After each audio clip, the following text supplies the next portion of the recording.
Bismillahirrahmanirrahim. Assalamualaikum warahmatullahi wabarakatuh. Alhamdulillahirabbil alamin wa bihi nasta'inu ala umuri dunya waddin. Wassalatu wassalamu ala asrafil anbiya'i wal mursalin wa ala alihi wa ashabihi ajma'in. Amma ba'du. Puji syukur kehadirat Allah Subhanahu wa taala yang telah memberi kesehatan dan kesempatan kepada saya. Yang kedua, selawat serta salam tetap tercurahkan kepada junjungan kita Nabiullah Muhammad sallallahu alaihi wasallam yang mana telah membawa kita dari zaman jahiliyah menuju zaman modern. Yang terhormat Pak Septen Utut Sugianto MPD selaku dosen pengampu bahasa Indonesia serta teman-teman seperjuangan. Pada kesempatan kali ini saya akan membuat video untuk memenuhi tugas mata kuliah bahasa Indonesia. Pada video kali ini saya akan membahas tentang perkembangan bahasa Indonesia. Sebelumnya, perkenalkan, nama saya Ferdiansyah, NIM 123-05041 dari Fakultas Usuluddin Adat dan Dakwah, Program Studi Komunikasi dan Penyiaran Islam, kelas 1B. Baik, selanjutnya kita masuk ke materinya. Bagaimana sejarah dan perkembangan bahasa Indonesia hingga saat ini, dan kapan bahasa Indonesia diresmikan sebagai bahasa persatuan? Penasaran kan? Yuk simak sampai akhir. Perkembangan bahasa Indonesia merupakan cerminan dari perjalanan panjang dalam sejarah bangsa Indonesia.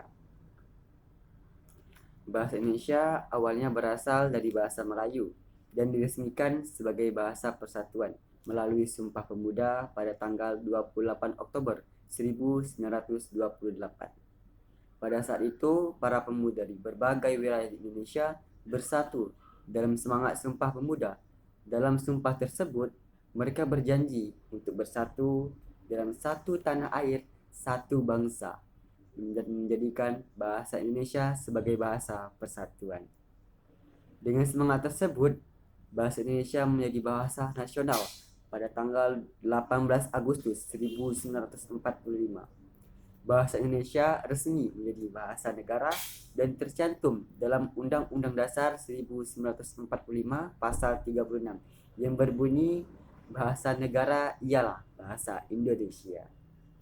Perkembangan bahasa Indonesia ini didorong oleh semangat kebangkitan nasional yang mencakup berbagai aspek kehidupan, misalnya di bidang politik, perdagangan, dan media massa.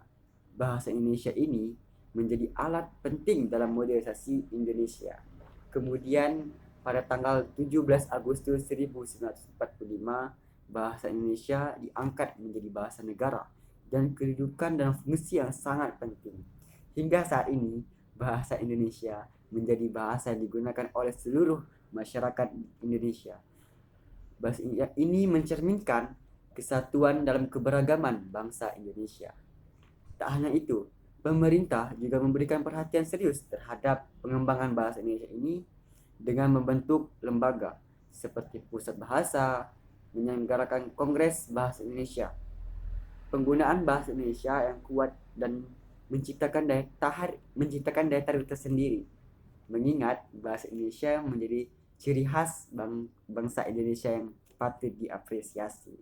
Itulah tadi penjelasan singkat tentang perkembangan bahasa Indonesia dari saya. Mohon maaf sebelumnya jika ada kata-kata yang kurang berkenan. Billahi taufiq wal hidayah. Wassalamualaikum warahmatullahi wabarakatuh.